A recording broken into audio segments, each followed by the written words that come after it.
Years after I stood in for my brother at his own wedding, he suddenly came back. The whole family stared at him in dead silence. He yawned, stretching lazily as he spoke. 13 countries, man. I am exhausted. Where's Lily? She must be in elementary school by now. Why isn't she here to greet her real dad? Lily is my brother's daughter. 10 years ago, he suddenly announced he had a child. Then, on the day of his wedding, faked his own death, abandoning both his newborn daughter and his fiance. The Vance family is New York old money royalty. My parents didn't dare offend them. Desperate, they practically gift-wrapped me, a fresh college graduate, and shipped me off to the altar. For the past 10 years, I've been a devoted husband and a loving father. Now, watching my brother act like he owned the place, my parents turned their hesitant eyes toward me. I just smiled faintly. Lily and her mother are on vacation in the Bahamas. Hearing this, Julian frowned, his face twisting in annoyance. Didn't I tell you guys I was coming home? Didn't you tell Audrey I'd be back? I calmly took a sip of my coffee. 10 years of navigating the business world had changed me. I was no longer the invisible, quiet kid living in my brother's shadow. My silence pushed Julian over the edge. He slammed his hand on the table and stood up, his voice screeching. Then what is that supposed to mean? Don't forget, I was the one betrothed to the Vance family. Now that I'm back, did you really think you could keep playing the wealthy son-in-law? I glanced up at him and chuckled. Julian, I have no idea what you're talking about. My wife and I are doing great. Over the years, I had accompanied Audrey Vance to countless charity galas and high society events. We were known as the golden couple of New York's elite. Audrey's image as a devoted family woman had earned her massive respect and lucrative deals from her business partners. Maybe there was no burning romance between Audrey and me, but we shared something far stronger than love, leverage, mutual benefit. And that was exactly why I was so confident. Julian looked at me in disbelief. He pointed a trembling finger at my face. Ethan, have you no shame? Audrey was supposed to be mine. I set my coffee cup down and replied calmly, with absolute dignity. No, Audrey and I are legally married. My gaze was firm. I stood up, completely done with this circus. Our parents stood by looking utterly helpless. Julian lunged forward, grabbing our mother's arm. Mom, insane. Audrey and I were together all through college. If it weren't for my connection to the Vances, how could our family business have grown this big? My parents had always favored Julian, but this time Mom stole a glance at my cold expression, before mumbling in a weak voice. But you ran away, Julian. You even faked your own death. We didn't hear a single word from you for 10 years. There was no groom at the altar. If Ethan hadn't stepped in, the Vance family would have been humiliated. They would have ruined us and our company would have gone bankrupt. Julian froze for a split second, stammering to defend himself. I just wasn't ready for marriage back then. But I'm back now, aren't I? Besides, you know how arrogant the Vances are. They always look down on our family. If I had married into their family back then, I would have been treated like a dog. I would have been humiliated every day. My eyes grew cold as I asked, then why are you back now? Julian answered as if it were the most obvious thing in the world. Because the Vances have accepted you now, that means they'll accept me, too. It's perfect. I'll take over as Audrey's husband. I'm sure they won't treat me too badly. Now Lily can finally be with her real dad. It's a win-win for everyone. With that, he took a few steps forward and grabbed my hands, looking at me with forced sincerity. Then you're free. You can finally go and find your own happiness. I stared blankly into his eyes. Those clear eyes carried the absolute, cruel naivety of a child who had been spoiled his entire life. A naivety that was sickening. He genuinely believed that I, the neglected younger brother, was born to sacrifice myself for him. With a cold laugh, I yanked my hands away. I'm perfectly happy with my life. Julian, you're the one who needs a reality check. I turned and walked out of that heartless house. Didn't care what Julian was feeling behind my back. It couldn't be anything good. But I knew his stubborn, petulant nature all too well. He wouldn't give up easily. Exhausted, I drove back to the Vance estate. Lately, I had been buried in corporate projects, working late into the night almost every day. As I walked through the door, I massaged my aching temples. An hour ago, when my parents texted me on Snapchat that my brother was back, my entire body had frozen. I always knew this day might come, and it actually did. It still caught me off guard. I hung my briefcase on the rack and spotted a pair of high heels on the floor. I blinked quickly, forcing my usual polite, perfect smile onto my face back. A warm voice called out. I turned around. Audrey was wearing a black lace nightgown.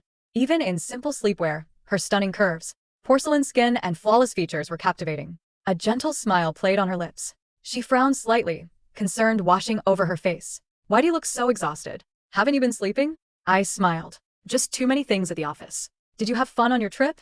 How is Lily? Audrey walked over and slid into my arms. She pressed her face against my chest, her slender fingers gently tracing my back as she whispered. Lily loved it. She was so tired. She fell asleep immediately. The only pity was that you weren't there. Next time we'll go as a family of 3. I missed you, she murmured, her voice laced with intimacy. I kissed her soft hair, but my heart felt as cold as ice. When her soft lips pressed against mine, my body stiffened.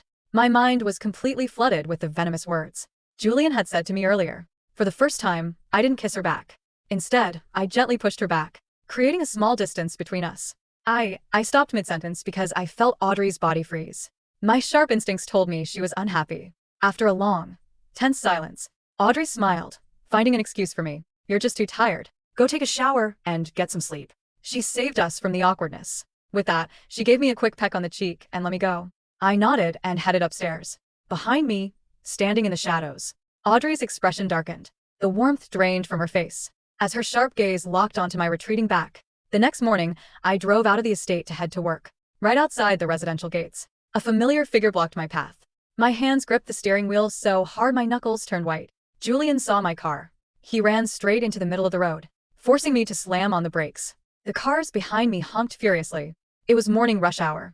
The neighborhood security guards rushed over, trying to pull Julian away. But Julian fought them off, screaming at the top of his lungs. Nathan, stop hiding in your car. You stole my woman. Have you no shame? His screeching voice drew the attention of everyone nearby.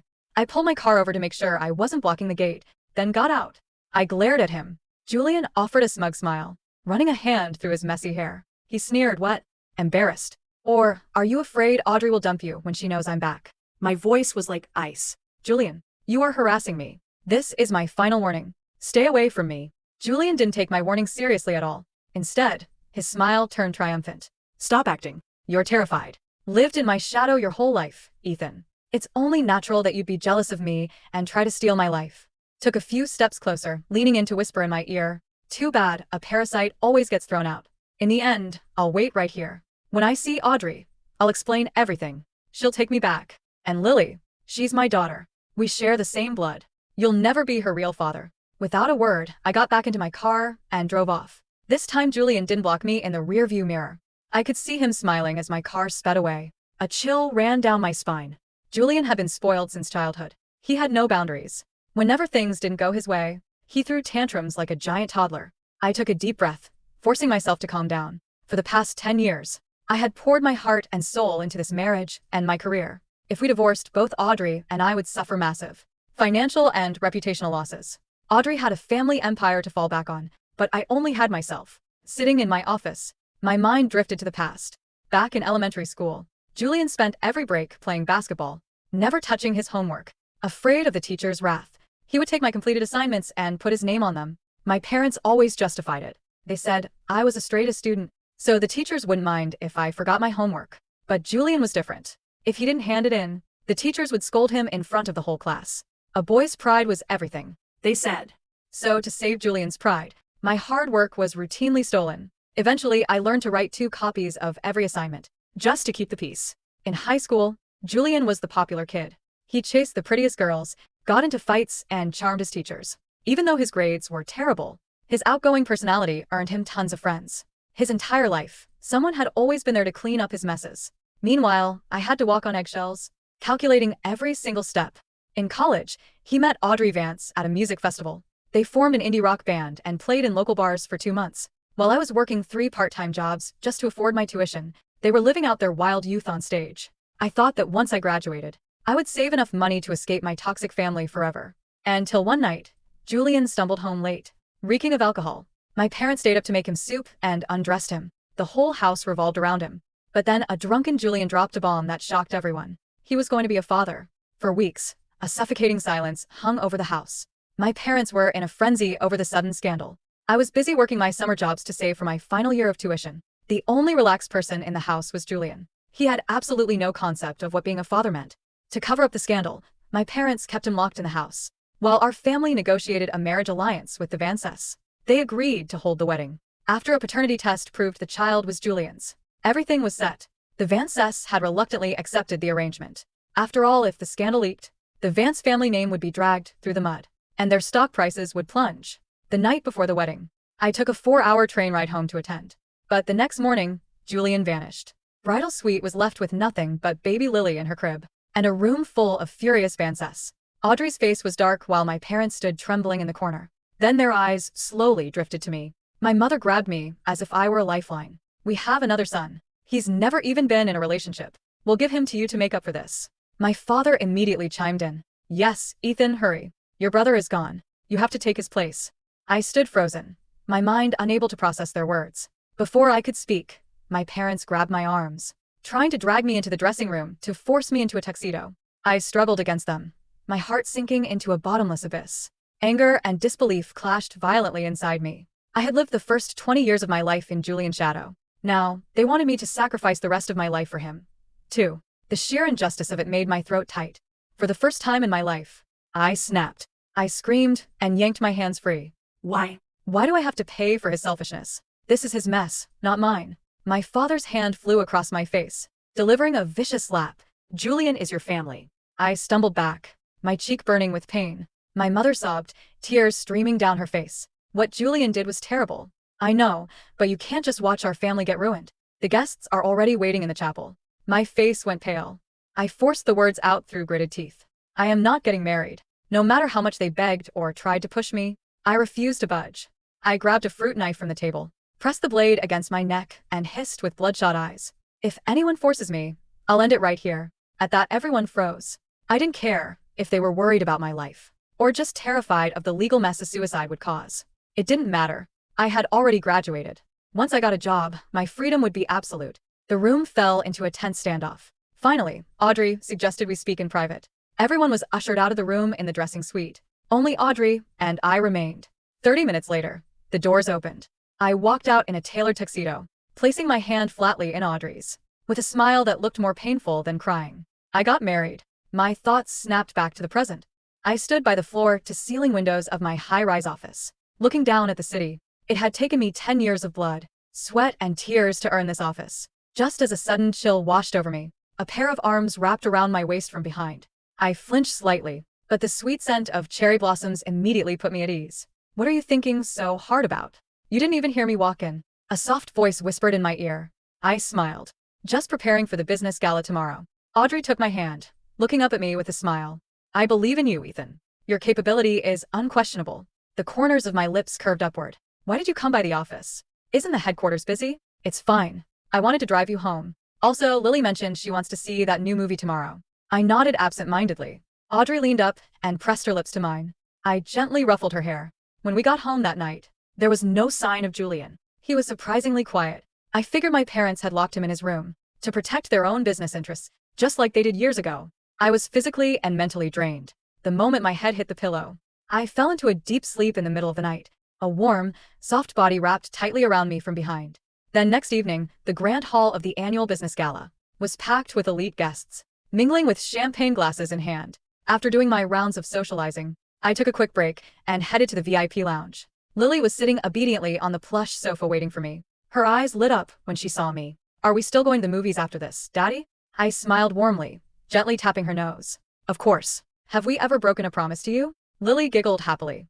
Seeing her smile eased some of the tension in my chest. Still, since the start of the gala, I had been plagued by an uneasy feeling. Taking a deep breath, I pushed open the heavy doors of the ballroom. As I scanned the crowd, my eyes locked onto a familiar figure and my entire body stiffened. Not far away, Julian was holding Audrey's arm, speaking to her urgently. Audrey had her back to me, so I couldn't see her expression. A second later, Julian spotted me.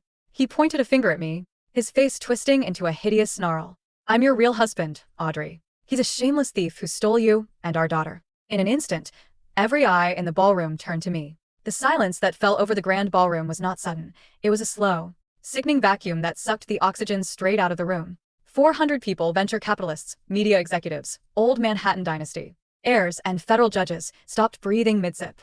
The string quartet in the eastern alcove drifted to an awkward, discordant halt as the lead violinist caught the violent tension vibrating through the air. Julian's hand was still wrapped tight around Audrey's forearm. His knuckles were red, his rented tuxedo ill-fitting across his shoulders, his hair slicked with cheap pomade that caught the harsh glare of the 3-ton Austrian crystal chandeliers hanging above us. He looked like an actor who had wandered onto the wrong stage set, desperate for his cue. "I'm your real husband, Audrey." Julian's voice cracked on the final syllable, echoing off the gilded molding. "He's a shameless thief who stole you and our daughter." He was pointing at me. Every single head turned. A battery of eyes, some shocked, some gleeful, all ravenous for the kind of blood that only old money can spill, locked onto my chest. 10 years ago, my heart would have hammered against my ribs until I choked. 10 years ago, my knees would have buckled under the weight of my brother's entitled hysteria. But 10 years in the Vance boardroom, restructuring mezzanine debts, and outmaneuvering private equity vultures in London and Zurich does something irreversible to a man's central nervous system. It turns your pulse into glacier water. I didn't rush forward. I didn't yell. I stepped past the heavy mahogany doors, let them glide shut behind me with a muted click, and adjusted the platinum cufflinks Audrey had bought me for our 5th anniversary. Julian, I said. My voice was neither loud nor strained, yet it cut across the ballroom with the clean precision of a surgical scalpel. You're making a scene at a private charity gala. Julian sneered, his chest heaving. He thought this was a high school hallway. He thought if he screamed loud enough, our parents would rush in, pat him on the head, and hand him whatever toy I happened to be holding. A scene? Julian scoffed, turning his face toward the staring crowd, performing for an audience that viewed him as nothing more than a stray dog that had slipped past security. Look at him. That's my little brother. He took my clothes, my wedding, my bride, my baby. 10 years I was gone, 10 years fighting to survive, and this parasite crawled into my bed. A murmur rippled through the guests. I saw Arthur Sterling, the chief investment officer of Sterling Chase, exchange an alarmed glance with his wife. I saw, too, junior associates from our real estate division discreetly pull out their phones under the edge of their cocktail tables. Julian took my composure for weakness. He squeezed Audrey's arm tighter, leaning down toward her ear with a grin that made my stomach turn. Tell him, Audrey. Tell him the truth. The nightmare is over. I'm back. Audrey hadn't moved. From where I stood, 15 feet away, I could see the rigid line of her shoulder blades under the emerald silk of her backless gown. She looked down at Julian's hand on her arm, the fingers clutching her skin as if she were a piece of unclaimed luggage. Slowly, deliberately, Audrey turned her head. Her eyes were not wide. They were not brimming with the nostalgic tears Julian had clearly fantasized about during his 13-country joyride. They were pitch black, freezing, and utterly dead. Take your hand off me, Audrey whispered. Julian's grin faltered. Audrey, it's me. It's Julian. I know you had to marry him to save face, but I will not say it a second time, she said. Her voice didn't rise in pitch, but the lethal edge in it made the front row of onlookers involuntarily take a half step back. Remove your hand, or Mr. Harrison will remove your shoulder from its socket. Behind Julian, the chief of private security, a 6'4" former secret service detail named Harrison, materialized from the shadows near the service corridor. Julian felt the temperature shift. He jerked his hand back as if he had touched hot iron, stumbling back half a step. His eyes darted between Audrey's icy profile and the towering figure of Harrison. Audrey, you're confused, Julian stammered, his bravado instantly curdling into petulant whine. You don't understand what happened 10 years ago. I was terrified. Our family, Harrison, Audrey said, not looking at Julian anymore. She smoothed the rumpled emerald silk of her sleeve with 2 fingers. Escort this trespasser out through the kitchen loading bay. If he sets foot on the property again, have the precinct captain book him for criminal harassment and trespassing. Right away, Mrs. Vance Mercer, Harrison rumbled. 2 more security guards in discreet black suits stepped up, flanking Julian. Wait. Don't touch me. Do you know who I am?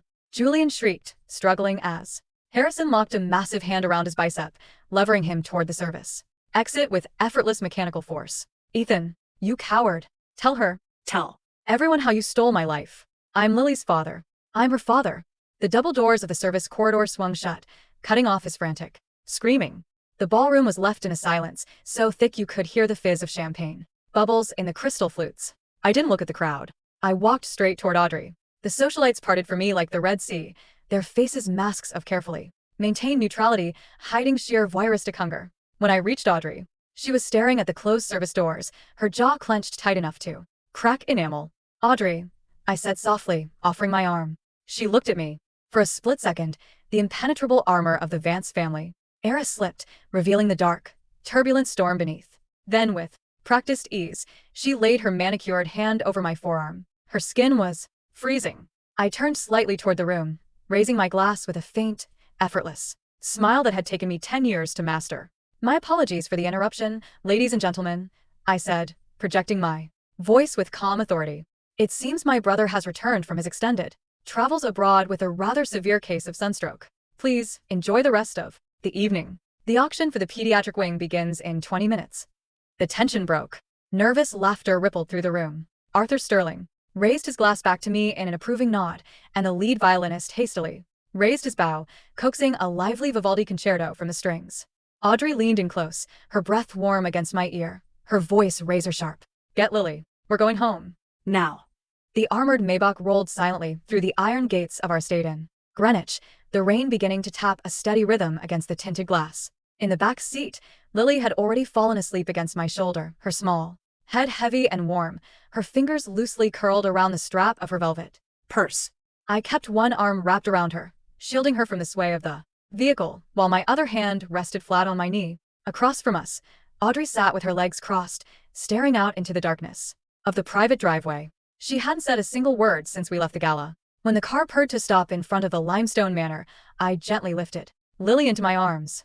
At 10 years old, she was growing tall, her long limbs dangling, but she nestled instinctively into the crook of my neck, mumbling something incoherent about popcorn and movie trailers. "Daddy's got you, sweetheart," I whispered against her hair. I carried her up the sweeping marble staircase, through the quiet hallways lined with modern art and antique sconces, straight into her bedroom.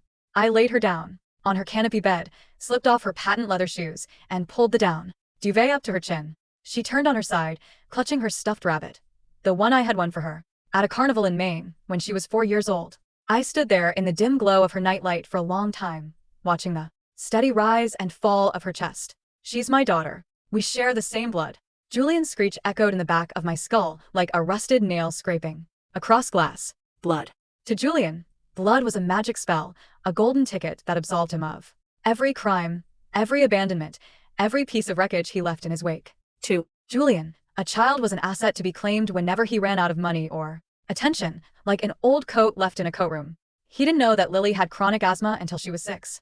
He didn't know that she took her hot chocolate with exactly 3 mini marshmallows, or that she was terrified of thunder because of a storm that hit the Hamptons 5 years ago. He didn't know the sound of her laugh when she finally mastered a piece on the cello, or the way she cried when she scraped her knee on the tennis court. He had provided a single microscopic cell 10 years ago. I had built her life with my bare hands. I kissed her forehead, walked out, and quietly pulled the door shut until the latch clicked. Audrey was waiting for me in the master study down the hall. The room was lit only by the low amber glow of the desk lamp and the dying embers in the stone fireplace. A crystal decanter of Macallan sat on the silver tray alongside 2 glasses. Audrey hadn't poured one for herself. She stood by the floor-to-ceiling windows, her emerald gown replaced by a tailored silk robe, a cigarette burning unsmoked between her fingers. She only smoked when she was prepared to ruin someone. "He went to the house in Scarsdale first, didn't he?" Audrey said without turning around. I walked over to the desk, poured 2 fingers of scotch, and left it untouched. "Yes. Yesterday afternoon. He showed up at my parents' door expecting a hero's welcome." "And your parents?" "They looked at him like he was the second coming," I replied, my voice dry. "And then they looked at me like I was an inconvenience they had forgotten to throw out." Audrey let out a short, humorless laugh. She turned, tapping the ash into a crystal tray. The smoke curled around her sharp, aristocratically sculpted cheekbones. "Your parents are small-minded peasants who happen to own a moderately successful logistics company," she said coldly. "They thought they were clever. 10 years ago. They thought they were dumping their damaged goods on the Vance family to save their skins." My mind drifted back. 10 years. It felt like a lifetime. Yet every second of that morning in the bridal suite was burned into my retinas. I remembered the smell of expensive lilies wilting in the June heat. I remembered the red imprint of my father's palm across my cheek, and the sound of my mother's hysterical sobbing. I remembered holding that silver fruit knife against the side of my throat, the cold metal biting into my skin, preferring death over becoming Julian's disposable surrogate. And then, Audrey had cleared the room. Flashback, 10 years ago. The heavy oak doors of the dressing suite had slammed shut, locking out my frantic parents and the whispering wedding planners. I stood there, panting, my white shirt half unbuttoned, the knife trembling in my hand, a thin line of blood beating at my collarbone. I looked like a feral dog backed into a corner. Audrey Vance had sat down on the velvet chaise lounge. Her wedding dress was worth more than my entire college education. Her diamond veil was pushed back, revealing dark, completely unreadable eyes. She hadn't cried. Not a single tear. Her makeup was immaculate. "Put the knife down, Ethan," she had said, her voice eerily calm. "You're going to ruin the Persian rug." "Stay back," I had wheezed. "I won't do it. I'm not Julian. I'm not your puppet. You can sue my father into bankruptcy. You can throw him in prison. I don't Care. I'm leaving. Julian is an idiot, Audrey said flatly. I froze, staring at her through the haze of my panic. He's a loud, narcissistic, talentless boy who thinks holding an electric guitar makes him an artist, Audrey continued, lighting a thin cigarette with steady hands. I slept with him because I was bored and rebellious, and I let him propose because my father was threatening to hand the European division to my uncle. Then the idiot got me pregnant, panicked, and ran away like the spineless dog he is. She took a slow drag, exhaling a plume of blue smoke toward the high ceiling. Julian is useless, Audrey said, looking straight into my eyes. He would have bankrupted our alliance within 3 years. But you're different. What are you talking about? I rasped, the knife lowering slightly. I've read your academic file from Columbia. Summa cum laude in financial engineering. Top of your class in corporate valuation. You worked 3 jobs to pay your own tuition because your parents spent your college fund on Julian's band equipment. She stood up, the heavy satin of her dress rustling, and walked right up to me. She didn't flinch at the blade. She reached out, her cool fingers wrapping around my wrist, and gently pressed my hand down until the knife fell to the carpet. You have brains, Ethan. And more importantly, you have hunger. You have the vicious, desperate hunger of a boy who has been starved his entire life. She tilted my chin up, her gaze boring into my soul. I don't need a lover. I don't need a boy who writes bad poetry. I need a partner. Someone who can stand next to me in the boardroom, manage my father's board of directors, and help me take absolute control of Vance Enterprises. In exchange, I will give you resources, status, and power your family couldn't dream of in 10 generations. You will never beg for scraps from Julian again. And the baby? I had asked, my voice cracking. The baby is a Vance, Audrey replied without hesitation. She will be raised as an heir. If you stand by me, she will be your daughter in every way that matters. Legally, financially, emotionally. She offered her hand. 10 years, Ethan. Give me 10 years of absolute loyalty, and I will make you untouchable. End of flashback. 10 years, I murmured aloud in the dim study. Audrey walked over to the desk, stubbed out her cigarette, and picked up the glass of scotch I hadn't touched. She took a slow, deliberate sip, her eyes never leaving mine. 10 years and 2 months, to be exact, Audrey said softly. The contract is fulfilled. A strange, hollow silence fell between us. I felt a sudden, sharp coldness in my chest, an irrational, sudden terror that I had spent 10 years pretending didn't exist. The contract was done. Julian was back. The Vance family held total dominance over the market. Was this the moment? She told me my services were no longer required? I kept my face perfectly still, the mask holding firm. So, what now? Audrey set the crystal glass down on the desk with a sharp clink. She took a step closer, closing the distance between us until I could smell the familiar, intoxicating scent of cherry blossoms and expensive smoke. She reached up, her slender fingers curling around the lapels of my tuxedo jacket, tugging me forward until our lips were inches apart. What now? Audrey's voice dropped to a dark, possessive purr. Now, Ethan, we destroy him. The next morning broke gray and frigid over Manhattan. By 8 a.m., the Vance Tower on 57th Street was already humming with the quiet, lethal efficiency of a multi-billion-dollar machine. But beneath the glossy surface of executive briefings and market tickers, the gossip mills were churning at full speed. The scene at the charity gala had not leaked to the mainstream press, our public relations department, led by a ruthless former political strategist named Marcus Vance, had clamped down on the society columnists before midnight. But within the high-altitude stratosphere of New York's top 1%, word had spread like wildfire. I sat in my corner office on the 48th floor, looking over the quarterly performance reports for our logistics and maritime shipping acquisitions. The door to my office swung open without a knock. Marcus walked in, tossing a heavy manila folder onto my glass desk. He dropped into one of the leather armchairs opposite me, unbuttoning his tailored suit coat. Your brother is an absolute disaster, Ethan, Marcus said, rubbing his eyes. Do you have any idea how much money I spent last night bribing 3 different digital editors to spike photos of Harrison dragging him through a kitchen? Send the invoice to my personal account, Marcus, I said calmly, not looking up from my monitor. Oh, the Vance Corporate Trust is paying for it, don't worry. Audrey made that very clear at 6 a.m. when she called to demand a full forensic audit on your family's firm. Marcus leaned forward, tapping the folder. Take a look. It's worse than we thought. I pulled the folder toward me and flipped it open. Inside were bank records, customs manifests, and credit line agreements for Mercer Logistics, the mid-sized shipping company my father had built, and that Julian was supposed to inherit. Julian didn't come back because he missed his daughter, I remarked, scanning the numbers. Not even close, Marcus chuckled darkly. He came back because he is entirely, irredeemably broke. And not just normal broke, underworld broke.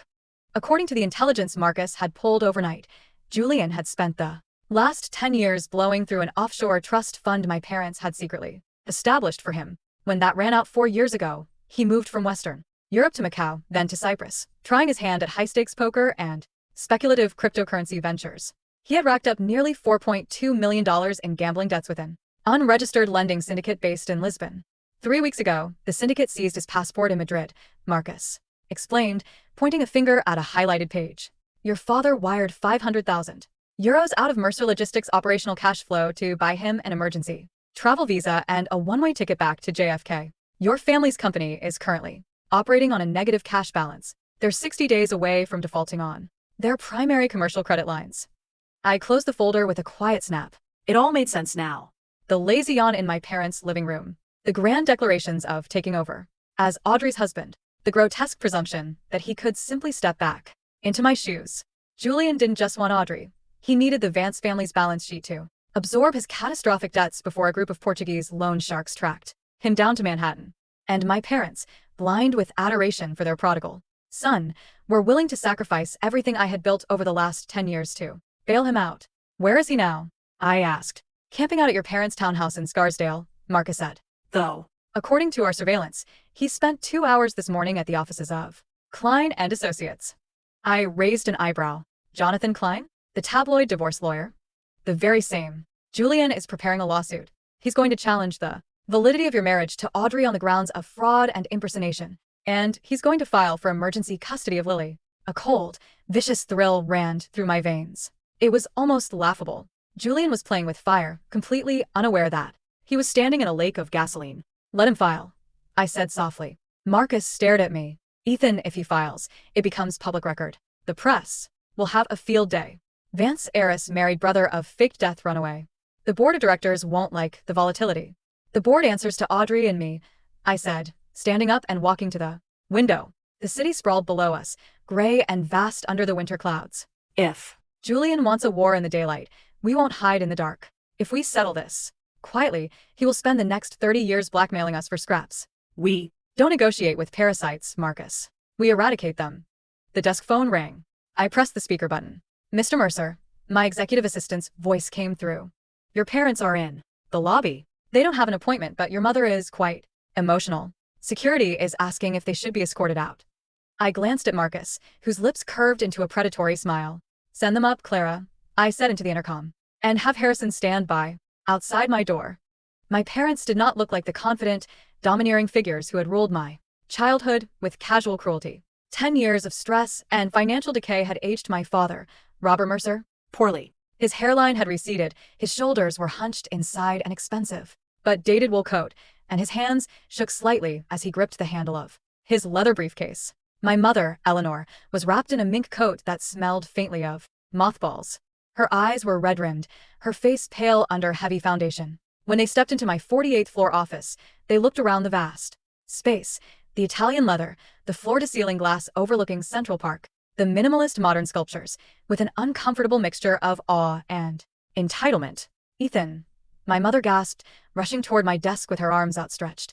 Thank God you lit us up. That brute at the front desk was treating us like criminals. I didn't stand up. I didn't reach out to receive her embrace. She stopped 3 feet from my desk, frozen by the absolute, impassive chill in my eyes. Her hands fell back to her sides, fluttering uselessly. Have a seat, I said, motioning toward the 2 armchairs. My father frowned, his old paternal instincts flaring up. Is that any way to speak to your parents, Ethan? After the scene your brother caused last night, you could have at least called us. Julian caused a scene at a private Vance Foundation gala. I replied smoothly, steepling my fingers. Julian assaulted my wife by grabbing her arm in public. Julian screamed slanderous lies in front of 400 of our most important business partners. Why would I call you about his crimes? He didn't mean it that way, my mother pleaded, dropping into a chair and dabbing her eyes with a lace handkerchief. You know how emotional Julian gets. He was just overwhelmed, seeing Audrey again after all these years, seeing the life he was supposed to have. The life he was supposed to have? I repeated, my voice dropping an octave. The air in the office grew perceptibly colder. Julian abandoned a pregnant woman 12 hours before his wedding, I said, each word hitting the glass desk like a lead weight. He faked a suicide note, left a newborn infant in a crib, and vanished off the face of the earth for a decade. He didn't have a life here. He had a crime scene. He was young. He was scared. My father barked, slamming his palm on the armrest. And he's suffered for it, Ethan. You have no idea what he went through. Out there, he lived in squalor, trying to find himself. He lived in luxury suites in Monte Carlo and private villas in Ibiza until his trust fund ran dry. I interrupted, pulling Marcus's forensic dossier from the drawer and sliding it across the desk. He racked up $2 million in gambling debts. And you, father, illegally embezzled $500,000 from Mercer Logistics' payroll account to smuggle him back into the country. My father's face went the color of curdled milk. He stared down at the black and white printouts of his private wire transfers, his mouth opening and closing like a landed fish. How did you? You think the Vance family doesn't monitor every financial institution tied to your logistics firm? I leaned forward, resting my elbows on the mahogany. For 10 years, I have quietly routed $8 million of Vance shipping contracts through Mercer Logistics every single quarter. I did that to keep your company afloat. I did that so you could maintain your pathetic country club memberships. My mother stared at me, tears spilling over her mascara. Ethan, we're your family. You gave my college tuition to Julian, I said, looking directly into her eyes.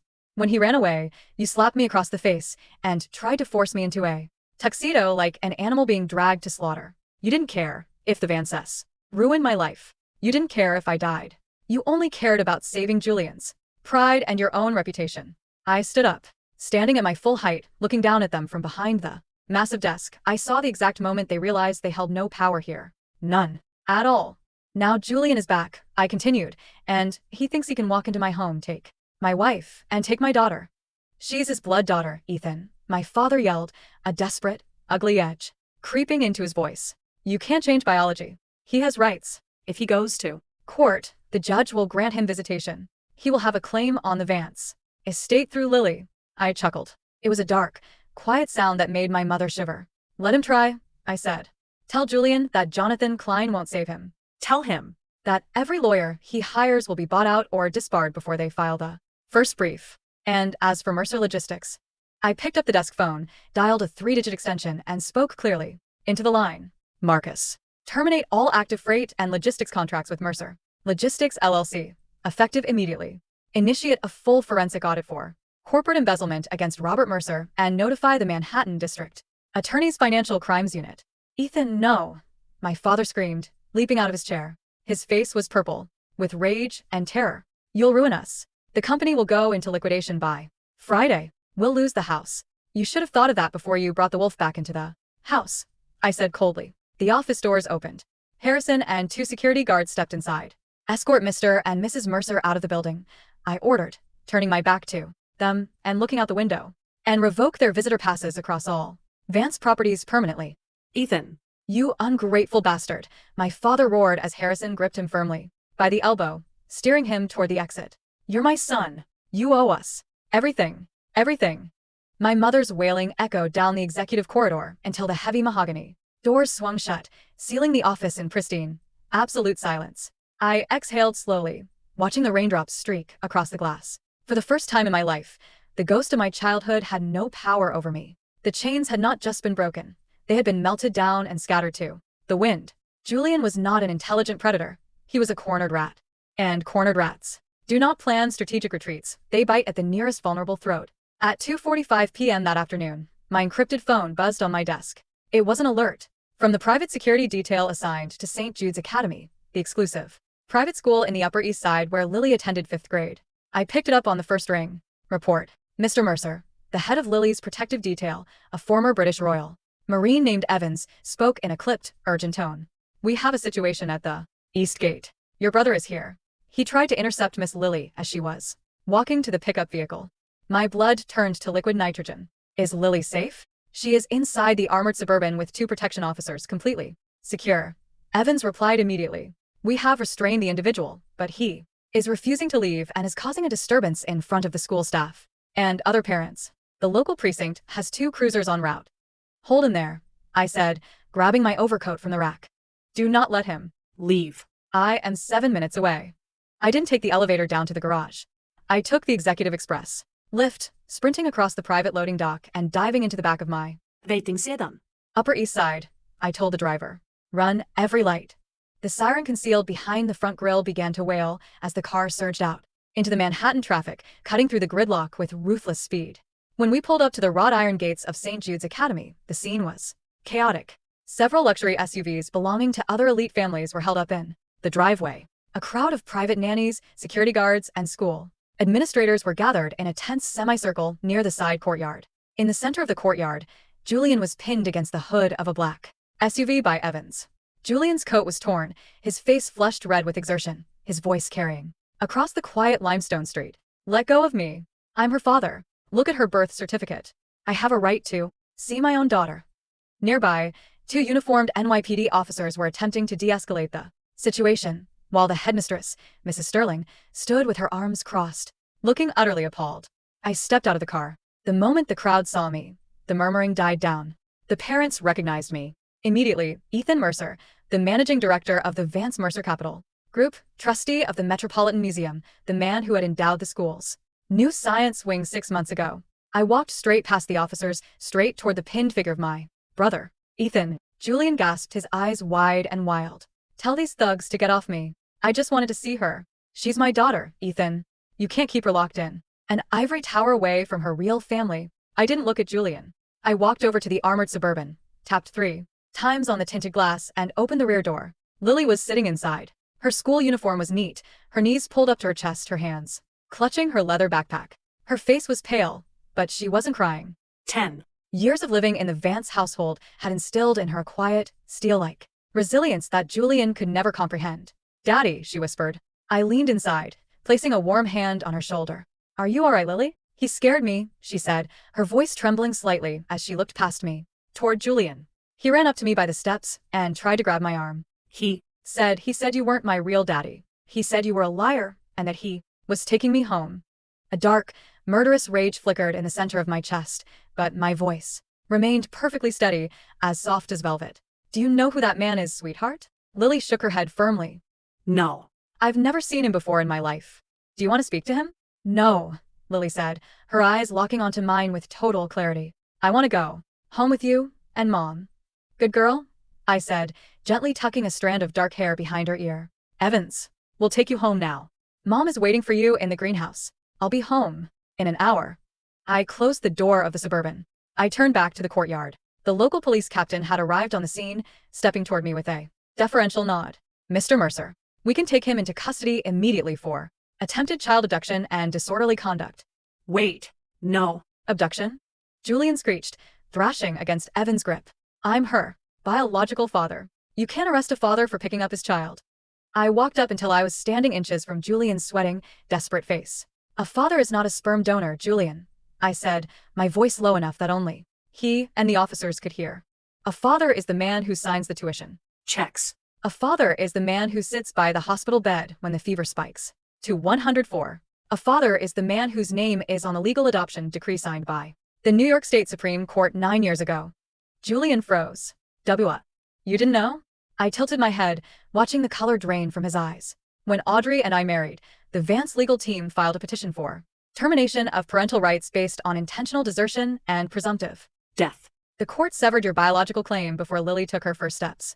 In the eyes of the law, Julian, you are a complete and utter stranger to that child. Julian's knees buckled. Evans held him up by his collar to keep him from collapsing onto the asphalt. You stole everything. Julian whimpered, his voice breaking into genuine sobs. You took my name, my wife, my daughter. I took the garbage you threw away, I whispered, leaning in close so my breath stirred his messy hair. And I turned it into an empire. Now, officer, arrest him. Julian spent 36 hours in a holding cell at the 19th precinct before Jonathan Klein managed to secure his bail, funded by the last remnants of my mother's personal jewelry collection that she had pawned that morning. He didn't learn his lesson. When a narcissist realizes he cannot win through charm, leverage, or a legal process, he resorts to the only weapon he has left: mutual destruction. On Friday morning, the digital front page of the Manhattan Insider, a notoriously aggressive high society gossip outlet, exploded with a bombshell exclusive. The 10-year lie: Vance family heiress married runaway groom's brother in secret. Wedding day swap. The article was venomous. It featured grainy photographs of Julian from 10 years ago, contrasting them with recent pictures of me and Audrey at charity galas. It quoted anonymous sources close to the Mercer family, alleging that I had conspired to push Julian out, that Audrey had orchestrated the substitute marriage to conceal an illegitimate pregnancy, and that Julian was now fighting to rescue his daughter from a cold, manipulative corporate arrangement. The internet devoured it. Within 2 hours, the hashtag Vance scandal was trending across social media. Stock prices for Vance Mercer Holdings dipped to 8% at the opening bell as Wall Street traders panicked over potential instability in executive governance. By noon, a swarm of paparazzi and freelance journalists had laid siege to the perimeter of the Vance estate in Greenwich and the front entrance of the Vance Tower in Manhattan. In the master drawing room of the estate, Audrey sat on the sofa, a cup of Earl Grey tea in her hand, scrolling through the tabloid articles on her iPad. Her face was expressionless. I stood by the fireplace, reviewing a stack of emergency memos from our investor relations team. Julian really thinks he's a martyr, Audrey remarked, setting the tablet down on the coffee table. He gave an on-camera interview to a digital network an hour ago outside his lawyer's office. He was crying on cue. He called you an emotionless machine who stole his youth. The board is calling an emergency meeting for 4 p.m., I said calmly. The minority shareholders are demanding a public statement. They want to know if this affects our governance structure or the upcoming merger with the Maritime Logistics Group in Rotterdam. Audrey looked up at me, a dangerous, brilliant smile spreading across her lips. Then let's give them a statement, Ethan. You want to do a press conference? Not a standard press conference, Audrey said, standing up and smoothing down the fabric of her tailored charcoal suit. A public execution. Call Marcus. Tell him to book the Grand Auditorium at the St. Regis for 3:30 p.m. Invite every major financial network, every society columnist, and specifically make sure Jonathan Klein and his pathetic client receive front-row press credentials. I looked at her, understanding instantly what she had planned. You brought the documents from Switzerland? I asked. 10 years ago, my father hired the best private intelligence agency in Western Europe to track Julian from the moment he boarded that flight to Lisbon. Audrey said, her voice dripping with lethal satisfaction. We have the hotel registries. We have the wire transfers. We have the medical records from the private clinic in Zurich where he spent 3 weeks drying out from cocaine addiction while Lily was in an incubator. She walked over to me, reaching up to adjust the knot of my silk tie with practiced elegance. Julian thinks he's dragging us into the mud, Ethan. He doesn't realize that in the mud, we are the ones with the heavy artillery. The ballroom at the St. Regis Hotel was packed with over 200 journalists, flashing cameras, and television broadcast units. Every major business outlet, Bloomberg, CNBC, The Wall Street Journal, had sent their senior correspondents. Sitting in the second row, looking utterly smug, was Jonathan Klein, flanked by Julian. Julian was wearing a brand new suit, paid for by the tabloid that had purchased his exclusive interview. He had styled his hair to look slightly disheveled, playing the role of the tragic, exhausted father fighting against a monolithic corporate empire. He kept whispering to Klein, grinning as the camera flashes illuminated the room. He genuinely believed this was his coronation. He believed the Vance family would step onto that stage, offer him a massive 8-figure settlement to silence the scandal, and hand him a permanent seat at the high table. At exactly 3:30 p.m., the heavy side doors opened. Audrey and I walked out together. We didn't look like a couple in crisis. We wore matching dark charcoal tailoring, moving in perfect, synchronized grace. Audrey held my hand, her fingers intertwined with mine, her diamond wedding band catching the harsh studio lighting. We stepped up to the podium. The room erupted into a deafening storm of shutter clicks and shouted questions. Mrs. Vance, is it true that Ethan Mercer replaced his brother at the altar? Mr. Mercer, did you coerce your brother into leaving the country? Is the marriage legally valid under New York state law? I raised my right hand. The gesture was so authoritative, so utterly devoid of panic, that the room gradually fell silent within seconds. Good afternoon, ladies and gentlemen. I spoke into the cluster of microphones. We are here today to address the recent sensationalist rumors concerning our family, our marriage, and the governance of Vance Mercer Enterprises. I glanced toward the second row. Julian's smug smile widened. He leaned back, crossing his legs, waiting for the capitulation. 10 years ago, Audrey took over the microphone, her voice cool, melodic, and completely steady. A young man named Julian Mercer abandoned his pregnant fiance 12 hours before a scheduled wedding ceremony. He left behind a faked suicide note, a mountain of unpaid personal debts, and an infant daughter, fighting for her life in a neonatal intensive care unit. Julian's smile froze. Jonathan Klein frowned, hastily pulling out a legal notepad. The Mercer family, terrified of financial ruin, attempted to cover up his cowardly desertion. Audrey continued, her dark eyes locking directly onto Julian with the intensity of an executioner. They offered his younger brother, Ethan as a desperate substitute. But what the public does not know, and what the tabloids conveniently omitted, is that I did not accept Ethan Mercer out of desperation. She turned slightly, looking at me with absolute, unyielding pride. I accepted Ethan Mercer because within 5 minutes of speaking to him, I recognized a man of honor, intellect, and profound courage. A man who, unlike his brother, possessed the character to build a family and lead an empire. The journalists were furiously typing on their laptops. The cameras zoomed in on Julian's increasingly pale face. As for the claims of coercion and theft, Audrey said, signaling to Marcus. At the side of the stage, behind us, a massive high-definition projector screen flickered to life. Displayed behind me, Audrey announced, are the official travel manifests, credit card statements, and bank records tracking Julian Mercer's movements from June 2014 to November 2023. Over the past decade, while my husband, Ethan, worked 80 hours a week building our logistics networks and raising our daughter, Julian Mercer spent $6.4 million of embezzled funds across 14 offshore tax havens. The screen shifted, displaying high-resolution photographs. Julian on a yacht in Ibiza surrounded by paid models. Julian at a VIP baccarat table in Macau. Julian signing a loan agreement with a known organized crime syndicate in Lisbon. The auditorium erupted into gasps. 3 weeks ago, Audrey continued, her voice cutting through the rising uproar. Julian Mercer exhausted his lines of credit. Facing immediate criminal indictment for fraud and illegal debt restructuring in Portugal, he returned to New York with a single objective, to extort $80 million from our family trust using the daughter he abandoned as collateral. That's a lie. Julian suddenly screamed, jumping out of his chair in the second row. Klein tried to pull him down, hissing frantically, but Julian was completely unhinged. That's fabricated. She's lying. Ethan paid them to fake those documents. Julian roared, charging toward the stage. Before he could reach the wooden steps, Harrison and 3 plainclothes state troopers stepped into his path, tackling him to the carpet with crushing force. Julian Mercer, one of the state troopers announced into a lapel microphone as the handcuffs ratcheted around Julian's wrists. You are under arrest pursuant to an international warrant issued by the European Union Judicial Cooperation Unit for wire fraud, identity theft, and grand larceny. The cameras went wild. Flashes strobed like lightning as Julian was dragged toward the back of the auditorium, his legs kicking, his face purple, screaming obscenities that were broadcast live to 2 million viewers across the nation. Audrey didn't even look at him.